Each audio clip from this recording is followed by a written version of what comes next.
Hi everyone, this is Emily Leiphart from Art from the Heart, and this video is part of Catherine Pooler's Storybook Collection release video hop. I'm so honored to be participating in this release, and I've had so much fun playing with all of the new products. In today's video, I'm going to make a card using the Fluttering Friends bundle. I was instantly drawn to this set because of the cute birds, but I also love the leaves, berries, and acorns. There are 4 awesome sentiments, making this my new favorite stamp in the Catherine Pooler store. I also got to play with the 4 new ink colors, which I absolutely love. Rouge, lemongrass, sage, and queen for a day play so well together, but they also look amazing with a lot of existing colors. For example, I'm going to add in a few other colors, and you can see how great they look with the new colors. Here's Fiesta Blue with the new colors. It really pops, but is also complementary. Now here's Mint to Be, which adds a softness to the other 4 colors. And then there's Aquatini, one of my favorites, and a color that I pretty much use every time I feature Catherine Pooler inks. This color goes with everything, so it's no surprise that it works with the new colors too. The first thing I do is stamp multiples of the images with Midnight ink. I like grouping them at one end of the panel, and then flipping the panel to get the same grouping twice. If you're familiar with Catherine Pooler inks, you'll know that you only have to tap ever so lightly to get a full inking. I'm stamping on uneven watercolor cardstock, so I have to stamp 2 or 3 times. I have to push down somewhat harder than normal to make sure the ink hits all the areas on the cardstock, but not so hard that the ink smooshes and thickens the image in some areas. Then I heat emboss the images with sparkle embossing powder.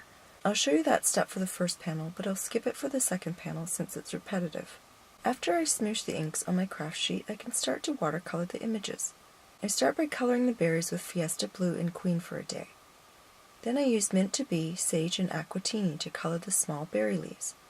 I really love these 3 colors together, and a card using just these 3 colors would look beautiful and fresh. I used those same 3 colors to color in the big oak leaves. This is the bulk of the coloring, so I'm going to speed this up 20 times and put on some music.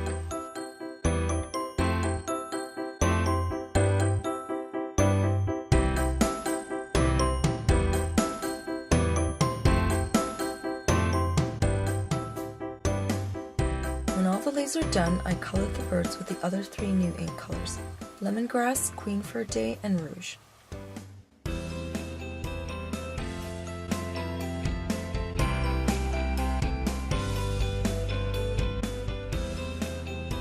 After all of the images have dried, I die cut them and start to arrange them on a panel, also cut from watercolor cardstock. I basically create a laurel shape with berries hanging from it. The birds sit facing each other right on the leaves. Then I pick the sentiment that reads, "Hello, sweet friend." It's the perfect card to send to a friend as a surprise and works for any occasion. Before I stamp the sentiment, I'm going to use the new inks to sponge a background. I'm going to use lemongrass and rouge on the top part of the sky behind the birds, and sage and queen for a day at the bottom, under the foliage and down through to the sentiment. I place a piece of masking paper down and sponge color onto the panel. I place the images on the sponged panel afterwards to see how it looks, and I could have added more color, but I chose to leave it. I flip the panel, replace the masking paper, and sponge the other half of the panel with the other 2 colors. Now that the background is done, I'm going to group the images together with glue dots.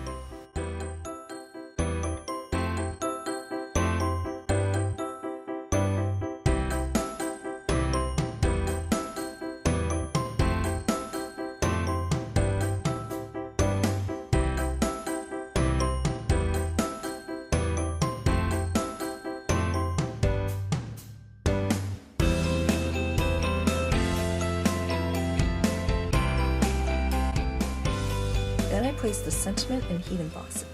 I wanted to curve it to follow the shape of the laurel, and that took a few tries to get it just right. Then I adhere the front panel to the card base with score tape. I attach the foliage to the card with glue dots and pop up the birds with foam tape. When I attach the birds, I want to make sure that their bodies are centered on the card, no matter how much their tails stick out. Looking at the card, I feel like it's missing something, and I think about adding sequins or enamel dots. In the end, I decided to add some splatter using the Sage ink pad. I feel like the foliage doesn't stand out enough, so I'm going to use the splatter to highlight and frame the laurel in the center of the card. Since everything is already glued down on the panel, I'm going to use a piece of watercolor cardstock to protect the images. I smoosh ink on an acrylic block and spray it with shimmer mist, and add a lot of water with my brush. Then I flick sage-colored droplets onto the top right and bottom corners of the panel. When I'm satisfied with the amount of splatter, I speed dry the panel with my heat tool, and my card is done. You could leave this to dry naturally, but I have no patience and will usually speed dry to get to the next step.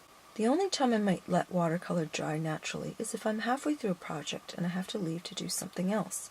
Here's a closer look at my finished card featuring Fluttering Friends and the new ink colors Rouge, Lemongrass, Sage, and Queen for a Day, with bits of older ink colors Mint to Be, Aquatini, and Fiesta Blue. I love that this card has so many layers and dimension, with a bit of shine from the embossing powder and shimmer mist in the splatter. Catherine Pooler is giving away a $25 gift certificate to one lucky winner, so be sure to leave a comment here and at every stop. Be sure to click on the link below to head over to the next video. Winners will be announced on Catherine's blog on May 20th. Please refer to the supply links below if you're interested in any of the products I used in this video. You can also visit my blog for stills and more information about my card. Thanks so much for watching!